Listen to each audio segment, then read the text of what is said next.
આપણે પ્રીવિયસ લેક્ચરમાં ચર્ચા કરેલી હતી આલ્કોહોલ સંયોજનો છે એની એસિડિકતાની તેમજ ફિનોલની એસિડિકતાની. બરાબર. આજે મિત્રો મારે તમારી સમક્ષ એક બીજી ચર્ચા કરવી છે કે જે આલ્કોહોલ છે ને એક બહુ મસ્ત સંયોજન છે કે આલ્કોહોલ ન્યુક્લિયોફાઇલ તરીકે વર્તી શકે. અને બીજા નંબરમાં ખાસ સાંભળજો, આલ્કોહોલ પર અન્ય ન્યુક્લિયોફાઇલ એટેક પણ કરી શકે. એટલે શુદ્ધ ગુજરાતીમાં કહું તો હુમલો પણ કરી શકે. બે વાત ટોટલી ઓપોઝિટ થઈ ગઈ હો મિત્રો. આલ્કોહોલ જે છે ન્યુક્લિયોફાઇલ તરીકે વર્તી શકે. એટલે આલ્કોહોલ છે, આ માની લ્યો કે આલ્કોહોલ તો કોક ઉપર જઈને એટેક પણ કરી શકે. અને બીજા નંબરમાં અન્ય ન્યુક્લિયોફાઇલ છે એ આલ્કોહોલ ઉપર એટેક કરી શકે. માની લ્યો કે આલ્કોહોલ તો આ બીજો ન્યુક્લિયોફાઇલ એ આલ્કોહોલ ઉપર એટેક પણ કરી શકે. ઉદાહરણ આપો, આપી જ દેવું પડે, ના જ ન પડાય. જો ધ્યાન આપો, આ તમારી પાસે મસ્ત મજાનો આલ્કોહોલ, રાઈટ. હવે ફોર એક્ઝામ્પલ તમારી પાસે એક છે લાજવાબ જબરદસ્ત કાર્બોકેટાયન. બરાબર. અહીંયા હાઇડ્રોજન, અહીંયા એક CH3 કરવા દો. અહીં CH3 2 ડિગ્રી કરીએ એટલે થોડોક સ્ટેબલ રહે. તો આ ઓક્સિજનની લોન પેર છે એનું ઇલેક્ટ્રોનનું ઇલેક્ટ્રિક ફિલ્ડ આ કાર્બનના પોઝિટિવ ચાર્જ સાથે એટ્રેક્ટ થાય એટલે એના પરિણામે બને આવું alkyl group, oxygen, hydrogen, carbon. અહીંયા હાઇડ્રોજન છે, અહીંયા એક CH3 છે ને અહીંયા એક CH3 છે. બોલો સમજાણું? ડોનેટ કોને કર્યા ઇલેક્ટ્રોન? ફરીથી ઓક્સિજન ઉપર પ્લસ ચાર્જ આવે. ઓક્સિજન ઉપર પ્લસ ચાર્જ ઓક્સિજનને પસંદ નથી. જેવી રીતના તમને ભણવું પસંદ નથી એ જ રીતના ઓક્સિજન વધારે વિદ્યુતઋણ હોવાથી એને પોઝિટિવ ચાર્જ પસંદ નથી. બોન્ડના બંને ઇલેક્ટ્રોન લઈ લે. અહીંયાથી શું મિત્રો મુક્ત થાય? H+, RO, C. અહીંયા હાઇડ્રોજન, અહીં CH3 અને તેમજ અહીંયા CH3 અને અહીંયાથી મુક્ત થયો H+. That's all. તો અહીંયા આલ્કોહોલે એટેક કર્યો. શેના તરીકે વર્તે છે? ન્યુક્લિયોફાઇલ તરીકે. બીજી એક વાત, હવે આમાં ઊંધું હું તમને શીખડાવું. જો માની લો કે આપણી પાસે એક બહારથી ન્યુક્લિયોફાઇલ આવે છે Br-. આ ન્યુક્લિયોફાઇલ જ છે ને, જોઈ શકો છો. એની રિએક્શન કરાવું છું આલ્કોહોલ સાથે. એટલે માની લો કે આવું છે CH3 પ્રાઇમરી આલ્કોહોલ લઉં છું OH. હવે ઓક્સિજનની વિદ્યુત ઋણતા વધારે હોવાથી ઓક્સિજન ઉપર આંશિક ધન ભાર આવે ને કાર્બન ઉપર ઓક્સિજનની વિદ્યુત ઋણતા વધારે હોવાથી ઓક્સિજન ઉપર આંશિક ઋણ ને આંશિક ધન. હવે આ આંશિક ધન તરફ Br- શું કરે? એટેક કરે. એટલે અહીંયાથી આ નીકળી જાય. Back side attack like SN2 જેવો એટેક. બરાબર. ઓકે, SN1 SN2 તો 2 નંબરની વાત છે, પણ આલ્કોહોલ ઉપર ધારે તો ન્યુક્લિયોફાઇલ પણ એટેક કરી શકે. એટલે અહીંયાથી બોન્ડના બંને ઇલેક્ટ્રોન લઈને અહીંયા વયો જાય. કોણ? OH. અહીંયા કોણ જોડાઈ ગયું? Br. ને મુક્ત શું થઈ ગયું? OH-. બોલો ક્લિયર? બરાબર. અહીંથી બોન્ડના બંને ઇલેક્ટ્રોન લઈને OH- ઓક્સિજન ઉપર નેગેટિવ ચાર્જ વયું જાય ને. ઓકે, તો આ તમને મેટર છે સમજાઈ જવી જોઈએ કે આલ્કોહોલ છે કોકની ઉપર એટેક કરી શકે અને આલ્કોહોલ ઉપર પણ કોક એટેક કરી શકે. ક્લિયર? તો અહીંયા આલ્કોહોલ જે છે એક ઇલેક્ટ્રોફાઇલની જેમ વર્તે છે. અહીંયા આલ્કોહોલ છે ન્યુક્લિયોફાઇલ. ફરીથી મિત્રો યાદ અપાવડાવું, ન્યુક્લિયોફાઇલ એટલે શું? તો કે જેને ન્યુક્લિયસ પ્રત્યે આકર્ષણ છે. ન્યુક્લિયસમાં શું હોય? Positive charge. તો કે જેને પોઝિટિવ ચાર્જ પ્રત્યે આકર્ષણ છે એ ન્યુક્લિયોફાઇલ થાય. ઇલેક્ટ્રોફાઇલ એટલે શું? તો કે ફાઇલનો મિનિંગ શું થાય? લવિંગ. બરાબર. આકર્ષણ, પ્રેમ. ફાઇલ એનો મતલબ એવો થાય ઇલેક્ટ્રોફાઇલ. ઇલેક્ટ્રો મતલબ શું થાય? ઇલેક્ટ્રોન. જેને ઇલેક્ટ્રોન પ્રત્યે આકર્ષણ છે. તો અહીંયા Br પાસે શું છે? ઇલેક્ટ્રોન વધારે છે. નેગેટિવ ચાર્જ શું શો કરે છે? વધારે ઇલેક્ટ્રોન છે. એટલે અહીંયા શું કરે? કાર્બન ઉપર એટેક કરે. બોલો ક્લિયર? તો અહીંયા આલ્કોહોલ જે ઇલેક્ટ્રોફાઇલ અને ન્યુક્લિયોફાઇલ બંનેની જેમ વર્તે છે. ડન. આગળ જોઈએ મિત્રો, પ્રીવિયસ લેક્ચરમાં જે આ એક નાનકડી ડિસ્કશન હતી. હવે પ્રીવિયસ લેક્ચરમાં જે આપણે ચર્ચા કરેલી એ પ્રમાણે કે આલ્કોહોલ તેમજ ફિનોલ સંયોજનો છે એ એસિડિક છે. ત્રણની ચર્ચા કરી હતી. ફટાફટ બોલી જાઓ. આલ્કોહોલ, ફિનોલ અને કાર્બોક્સિલિક એસિડ. બરાબર. એમાંથી સામાન્ય રીતે સૌથી વધારે એસિડિક હોય છે કાર્બોક્સિલિક એસિડ, ત્યારબાદ ફિનોલ આવે છે અને ત્યારબાદ આલ્કોહોલ આવે છે. શા માટે એસિડિકતા વધારે છે, શા માટે ક્યારે કોની ઓછી થાય વધારે એસિડિકતા થાય એની મેં ડિસ્કશન કરી દીધી. હવે આજે મારે જે તમને ડિસ્કશન કરવી છે એ આલ્કોહોલની મેટલ સાથેની રિએક્શન. આલ્કોહોલની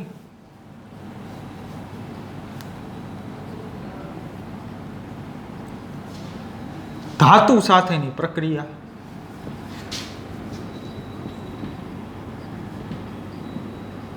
બરાબર. હવે મિત્રો તમને એક સામાન્ય રિએક્શન કહું તો કોઈ પણ મેટલ હોય, દાખલા તરીકે આપણે લઈ આયર્ન મેટલ. બરાબર.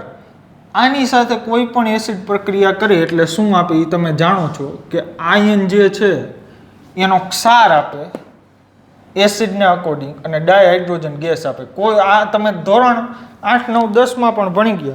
કોઈ પણ મેટલ સાથે જ્યારે એસિડની પ્રક્રિયા કરાવવામાં આવે ત્યારે ડાયહાઇડ્રોજન ગેસ ઉત્પન્ન થાય, જેમાં કોઈ શંકાને સ્થાન નથી. બરાબર.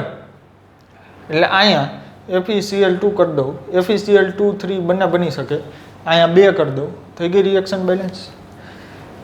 તો હવે અહીંયા આપણી પાસે આલ્કોહોલ અથવા તો આપણી પાસે ફિનોલ જે છે એ પણ કેવા છે? એસિડિક. તો એસિડિક હોવાના પરિણામે શું થશે? એ મેટલ સાથે રિએક્શન કરશે. લાઈક દાખલા તરીકે તમારી પાસે છે મિથેનોલ CH3OH, એની સોડિયમ ધાતુ સાથેની પ્રક્રિયા કરાવો, એ 2 મોલ લઈ લો, એ 2 મોલ સોડિયમ લઈ લો એટલે શું થાય? અહીંયા CH3O- H+ આમ લખી શકું તમારી સરળતા ખાતર. અહીંયા સોડિયમ સાથે પ્રક્રિયા કરાવીશ અને અહીંયા શું બનશે? સોડિયમ મિથોક્સાઇડ O- Na+, અને 2 મોલ લીધા છે એટલે H2 વાયુ છૂટો પડે અહીંયાથી. H+ અહીંયાથી ગયો ને. બરાબર. ડાયહાઇડ્રોજન વાયુ છે અહીંયાથી મુક્ત થાય. બોલો ક્લિયર? બરાબર. તો આ મેટર છે અહીંયા. તો કોઈ પણ એસિડ છે એ મેટલ આરે રિએક્શન કરે, ડાયહાઇડ્રોજન વાયુ આપે. એ જ રીતના આલ્કોહોલ છે એ મેટલ સાથે રિએક્શન કરીને ડાયહાઇડ્રોજન વાયુ આપે છે. ડન? ઓકે, ચાલો હવે આગળ જોઈ. હવે માની લ્યો કે તમારી પાસે કંઈક આવું છે. સોડિયમ સાથે શું આલ્કોહોલ રિએક્શન કરે? ફિનોલ ન કરે? અરે ફિનોલ તો આનાથી ઝડપથી રિએક્શન કરે ને. આ તમારો ફિનોલ, સોડિયમ આરે રિએક્શન કરો, કંઈ યાદ આવે? હમણાં યાદ આવશે, જોજો. O- Na+, શું કહેવાય? Sodium phenoxide. Dow process, Dow પદ્ધતિ કે જેમાંથી આપણે આલ્કોહોલ બનાવતા હતા. બરાબર. એમાં યાદ હોય તો સોડિયમ ફિનોક્સાઇડ બનતું હતું અને ફરીથી આનું આપણે જો એસિડ સાથે રિએક્શન કરી એટલે ફિનોલ બની જતું હતું, યાદ હોય તો એ એક્ઝેક્ટ આની ઊંધી પ્રક્રિયા થઈ. ઓકે. અને અહીંયા 2 મોલ લઈ લઈશ એટલે ડાયહાઇડ્રોજન વાયુ દાંત કાઢતો છૂટો પડે. સોરી, એક જ આવે. ડાયહાઇડ્રોજન વાયુ આરામથી છૂટો પડે. બોલો ક્લિયર? બરાબર. આ જ રીતના મિત્રો તમે સોડિયમ છે, એલ્યુમિનિયમ છે, મેગ્નેશિયમ છે પ્રક્રિયા કરાવી શકો. ડન? તો આ જે છે એ તમને બેઝિક વાત કરી દીધી. હવે હું વાત કરવાનો છું એસ્ટરિફિકેશન, એસ્ટરીકરણની પ્રક્રિયા. બરાબર. તો ધીમે ધીમે જોતા જઈએ. જો ધ્યાન આપો. આ ધાતુ સાથેની પ્રક્રિયાની વાત કરી. એલ્યુમિનિયમ સાથે રિએક્શન થાય. બરાબર. મેગ્નેશિયમ સાથે રિએક્શન થાય. પણ એ હવે તમને ખ્યાલ આવી ગયો છે, એમાં મારે લાંબુ કંઈ કહેવાની જરૂર નથી. હવે વાત કરવી છે એસ્ટરીકરણ. એસ્ટરીકરણ 2 માર્ક માટેનો સારો ક્વેશ્ચન છે. એ કેવું હોય તો કહી શકાય. જો ધ્યાન આપો. હવે અહીંથી મોટામાં મોટું એક મિસકન્સેપ્શન છે એ હું દૂર કરું. જો માની લો કે તમારી પાસે કાર્બોક્સિલિક એસિડ છે. એસ્ટરીકરણ આપણે કાર્બોક્સિલિક એસિડ અને આલ્કોહોલમાંથી જ કરશું, બરાબર. એક આલ્કોહોલ છે, તો હવે અહીંયાથી છે પાણીનો અણુ છે હું છૂટો પાડી દઉં એટલે આવું બને RC≡O R, અહીંયા ડેશ કરવા દો, અહીંયા ડેશ. જો અહીંયાથી H પ્લસ ગયો, અહીંયાથી OH માઇનસ ગયો, H2O છૂટું પડી ગયું, માઇનસ H2O, બરાબર. તો આ એક ઓક્સિજન વધ્યો, RC≡O R ડેશ થઈ ગયું, એક આ ઓક્સિજન વધ્યો. હવે એવું જરૂરી થોડું આનો જ H પ્લસ જાય, આવું છે ને શક્ય. જોજો આનો OH માઇનસ જાય ને આનો H પ્લસ જાય તો શું થાય? RC≡O એક ઓક્સિજન બચ્યો આવી ગયું, R ડેશ પૂરું થઈ ગયું. વાહ. હવે આમ તો હોય નહીં, ગમે એનો H પ્લસ ને ગમે એનો OH માઇનસ. પર્ટિક્યુલર કંઈક ફિનોમિનોન હોવી જોઈએ, પર્ટિક્યુલર એક મિકેનિઝમ હોવી જોઈએ કે જેથી આપણે જાણી શકવા જોઈએ કે કોનો H પ્લસ જાય, કોનો OH માઇનસ જાય. ક્લિયર થાય વાત? ઓકે, તો જો ધ્યાન આપો, ચાલો બધાની નજર જઈ સ્ક્રીન ઉપર, જોતા જાજો ધીમે ધીમે. હવે વાત જાણે આવી છે કે સૌથી પહેલા તો તમારી પાસે ઓલરેડી એસિડિક મીડિયા છે એ પ્રેઝન્ટ છે જ. જોજો ધ્યાનથી, RC≡O અને અહીંયા શું છે? OH. ભાઈ મિત્રો ઓક્સિજનની લોન પેર છે, બિલકુલ છે. તમે અહીંયા થોડુંક એસિડના એકાદ બે ટીપા નાખી દો ને તો કામ થઈ જાય, બરાબર. અહીંયા થોડુંક એસિડિક માધ્યમ રાખવું, H2SO4 છે એના આ રિએક્શન દરમિયાન બે ટીપા નાખી દો એટલે સરસ રિએક્શન થાય.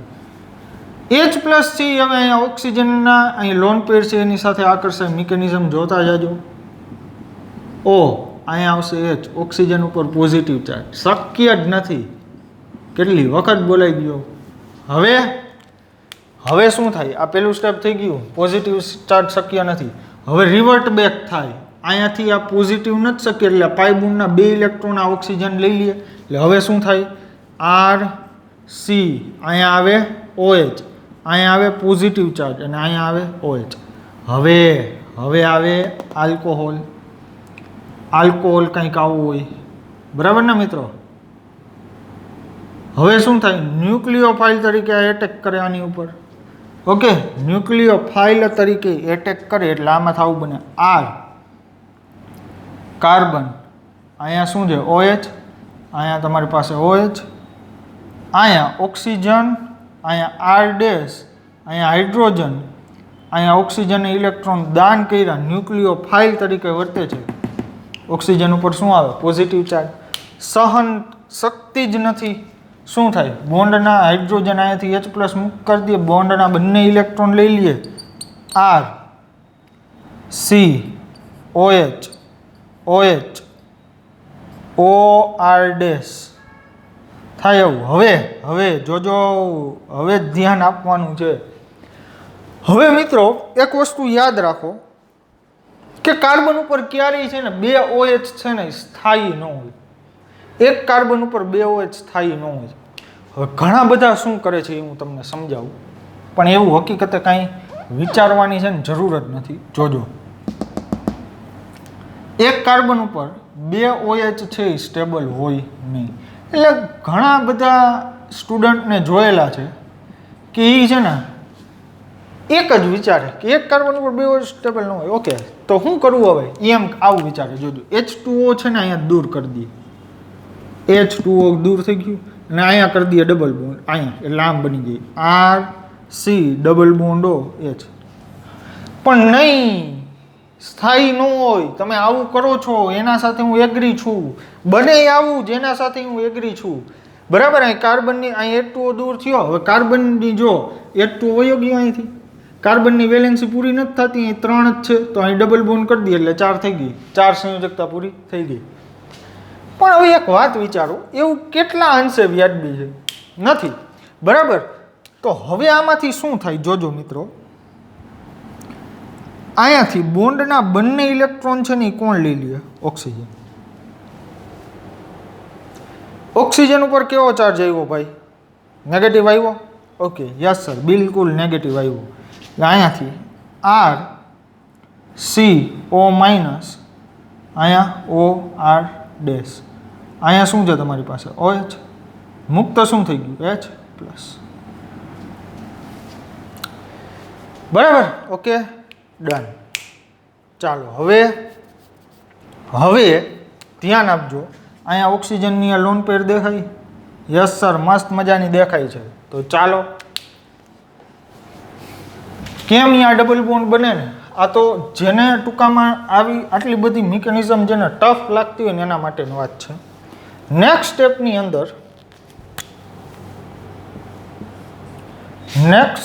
સ્ટેપની અંદર આવું થશે, આર સી અહીંયા ઓ ઉપર કયો ચાર્જ છે માઇનસ, અહીંયા ઓ આર ડેશ, આને અત્યારે થોડીક વાર વતાવો જ, આનું કંઈ કામ જ નથી.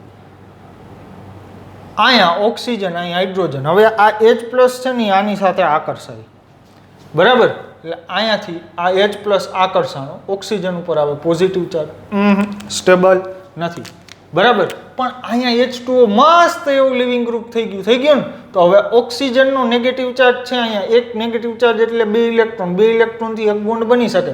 અંદર બોન્ડ બનાવવા આવે ને બોન્ડના બંને ઇલેક્ટ્રોન H2O લઈને નીકળી જાય, એટલે R C double bond O, O R dash અને પ્લસ H2O, બરાબર? તો બની ગયો ester, R C double bond O, O R dash.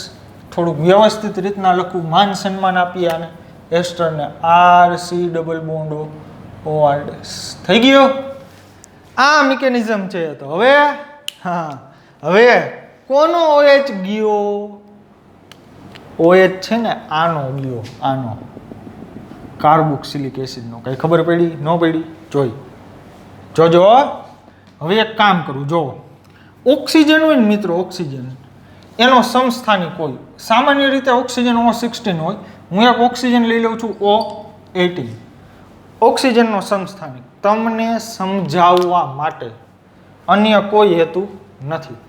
જો ધ્યાન આપજો, હવે ક્લિયર ખબર પડશે. તમારી પાસે છે R C double bond O, અહીંયાથી OH પ્લસ H, અહીંયા O આર ડેશ. આ ઓક્સિજન છે O18, લેબલ્ડ ઓક્સિજન કહેવાય. લેબલ્ડ એટલે આની ઉપર એક એવું લેબલ મારી દીધું કે આ કયો છે O18. ક્લિયર? ધ્યાન આપો. હવે શું થાય મિત્રો? હવે જો આ મિકેનિઝમ તમને આખી ખ્યાલ ન હોય ને એટલે તમે ફસાઈ જ જાઓ, એમાં કોઈ શંકાને સ્થાન નથી.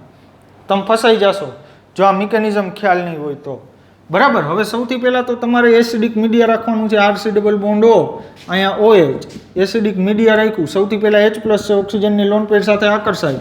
R C double bond O, અહીંયા હાઇડ્રોજન, ઓક્સિજન ઉપર પોઝિટિવ ચાર્જ, આ OH ખમી ન શકે, પોઝિટિવ બોન્ડ અંદર આવે. R C O H O H positive. હવે ન્યુક્લિયોફાઇલ ઓક્સિજન, અહીંયા હાઇડ્રોજન, અહીંયા આર ડેશ. ઓક્સિજન કયો છે અહીં 18, બરાબર? O18 શું કામ લીધું એ તમને હમણાં ખ્યાલ આવશે. હવે શું થશે? ઓક્સિજન ન્યુક્લિયોફાઇલ તરીકે એટેક કરે, ચાલ એટેક થઈ ગયો. આર સી, અહીંયા ઓ આર ડેશ, અહીંયા O18 છે ને, ઉભા રહેજો, હા યસ, એની સાથે હાઇડ્રોજન જોડાયેલો, અહીંયા OH, અહીંયા OH. હવે ઓક્સિજન ઉપર અહીં પોઝિટિવ ચાર્જ આવ્યો, કારણ કે ન્યુક્લિયોફાઇલ તરીકે વિધો નહીં ખમી શકે, બોન્ડના 2 ઇલેક્ટ્રોન લઈ લઈએ. એટલે હવે એના પરિણામે અહીં નીચે લખી દઉં, થશે આવું, R C OH OH O R dash અને O18 H પ્લસ ગયો. એક કાર્બન ઉપર 2 OH સ્ટેબલ નો હોય. તો હવે શું થશે મિત્રો? ધ્યાનથી જોજો. હવે જ મિત્રો ખ્યાલ જ છે, આમાંથી આવું થાય. પહેલાં તો H પ્લસ છે, અહીંયા નીકળો, એ અહીંયા આકર્ષાય. ક્યાં ગઈ મિકેનિઝમ? અહીંયા, બરાબર? એટલે પાછો ઓક્સિજનનો નેગેટિવ ચાર્જ રિવર્ટ બેક થાય. એટલે ફાઇનલી હવે આ જ પ્રોડક્ટ લખી દઉં છું, R C double bond O O R dash 18, આ ઓક્સિજન. જો અહીંયાથી પાણીનો અણુ ગયો આટલો, ડબલ બોન્ડ આ થઈ ગયો OR ડેશ, આ O18. તો O18 લીધો એ શું છે, એ શું તમે લીધો એ અમને કયો, એ ન સમજાતું. હવે સમજાવું. મારે તમને છે ને અહીંયા બે ઓક્સિજન જુદા બતાવવા હતા. આ તો સામાન્ય ઓક્સિજન O16 જ છે, એ તો સામાન્ય ઓક્સિજન O16 જ છે, પણ મારે તમને એવું દર્શાવવું હતું કે આ OH નથી જતો. જો ઈ OH ગયો હોત ને તો અહીંયા O18 નો રહ્યો હોત. કઈ ખ્યાલ આવે? સમજાય? બરાબર. આ O18 રે છે એ વસ્તુ દર્શાવે છે કે આલ્કોહોલ છે એનો H પ્લસ અને કાર્બોક્સિલિકનો એસિડનો OH માઇનસ EH2O દૂર થાય છે. ક્લિયર? એકદમ કન્સેપ્ટ ક્લિયર? બોલો. તો અહીંયાથી આ શું બની ગયો તમારો એસ્ટર. ખ્યાલ આવે? બરાબર. ઓકે. તો હવે મિત્રો આપણે આગળ છે એ ચર્ચા કરીએ એસ્ટરમાં જ.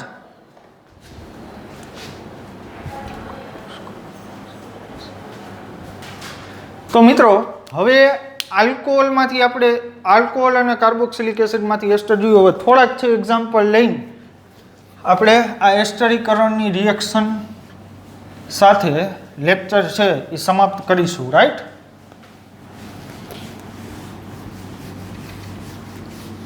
આલ્કાઇલ ગ્રુપ જે છે એની જગ્યાએ એરોમેટિક કમ્પાઉન્ડ પણ હોઈ શકે. જો ધ્યાન આપો. માની લ્યો એક્ઝામ્પલ છે એક એક લેતા જઈને સમજતા જાય. માની લ્યો કે તમારી પાસે આવું છે acetic acid CH3C double bond OH અને શું કહેવાય એસિટિક એસિડ એની મિથેનોલ સાથે રિએક્શન કરાવું CH3. હવે ખબર પડી ગઈ આનો OH જાય, આલ્કોહોલનો H પ્લસ જાય, શું બને CH3C ડબલ બોન્ડ OCH3 એસ્ટર બની ગયો. બરાબર. ઓકે. શું કહેવાય મિથાઇલ ઇથેનોએટ. હાલો બીજું એક્ઝામ્પલ માની લો કે આવું છે બેન્ઝોઇક એસિડ છે તમારી પાસે. બેન્ઝોઇક એસિડ, બેન્ઝોઇક એસિડની રિએક્શન કરાવી દો જી CH3OH આરે શું થાય અહીંથી OH જાય. પૂરું. તો શું બને C ડબલ બોન્ડ OCH3. બરાબર. હાલો પછી આવું પણ હોઈ શકે ને C ડબલ બોન્ડ OH અને બહુ લાજવાબ અને તમારો સૌથી પ્રિય કમ્પાઉન્ડ કે જે છે ફિનોલ. શું થાય અહીંયાથી OH ફિનોલ H પ્લસ દઈએ શું થાય બાયફિનાઇલ એસ્ટર કહેવાય. બાયફિનાઇલ એસ્ટર. બરાબર. હાલો પછી ચોથું માની લ્યો કે તમારી પાસે આવું કંઈક છે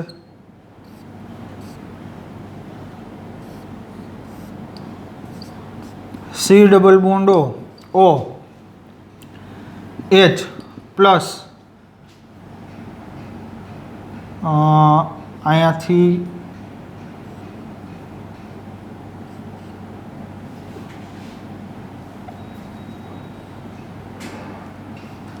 અહીંયા OH છે. બરાબર. પાઈ અહીંયા પાઈ OH અહીંયાથી H પ્લસ. બરાબર. એન્ટી એરોમેટિક સિસ્ટમ નથી, નોન એરોમેટિક છે. તો શું થાય? હવે મારે આમાં કાંઈ વધારે કહેવાની જરૂર નથી. હવે તમે સમજી ચૂક્યા છો. રેડી? હાલો હવે હજી એક રિએક્શન તમારી ટેક્સ્ટબુકની અંદર આપેલી છે પિરિડિનની RCOCl સાથે. બરાબર. એને શું કહેવાય મિત્રો એસિડ એલાઇડ. એની મિકેનિઝમ પણ છે હું તમને કહી દઉં.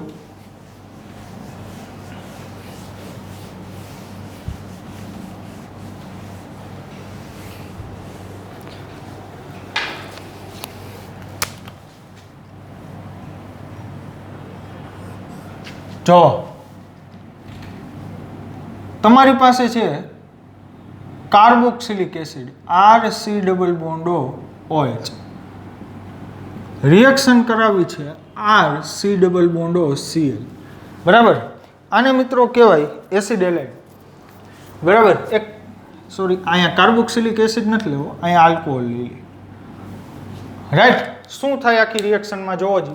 હવે અહીંયા ડેલ પ્લસ છે, અહીંયા ડેલ માઇનસ છે. ઓક્સિજનની વિદ્યુત ઋણતા વધારે હોવાથી આલ્કોહોલ ન્યુક્લિયોફાઇલ તરીકે વર્તે છે. ઓક્સિજન પાસે ઇલેક્ટ્રોનની ઘનતા વધારે છે આ બોન્ડ ઓપન થાય, એના પરિણામે આવું બનશે R ઓક્સિજન, અહીંયા હાઇડ્રોજન, ઓક્સિજન ઉપર positive charge, carbon O minus Cl થાય કે નહીં? બરાબર, સોરી અહીંયા કાર્બન ઉપર આવશે હજી એક પ્લસ ચાર્જ. ડન. હવે ઓક્સિજન ઉપરનો પ્લસ ચાર્જ છે એ પોસાય નહીં, રિવર્ટ બેક થાય એટલે R O C O minus, અહીંયા શું છે તમારી પાસે Cl, યસ બિલકુલ. હવે અહીંયા એક R ડેશ લખતા રહી ગયો ભાઈ, પોઝિટિવ નહીં આવે અહીંયા R ડેશ, અહીંયા R ડેશ, કયો R ડેશ? CO Cl નો. હવે આવડો આ ઓક્સિજનનો નેગેટિવ ચાર્જ છે રિવર્ટ બેક થાય, ક્લોરીન કાર્બન બોન્ડ લેન્થ છે એ વધારે હોય, કાર્બન ક્લોરીન બોન્ડ લેન્થ નબળો હોય, ઇઝીલી છે એ લીવ થઈ જાય એટલે R, અહીંયા O, અહીં C ડબલ બોન્ડ O, અહીંયા આવી જશે R ડેશ. બની ગયો તમારો એસ્ટર, જોવો જ એકવાર.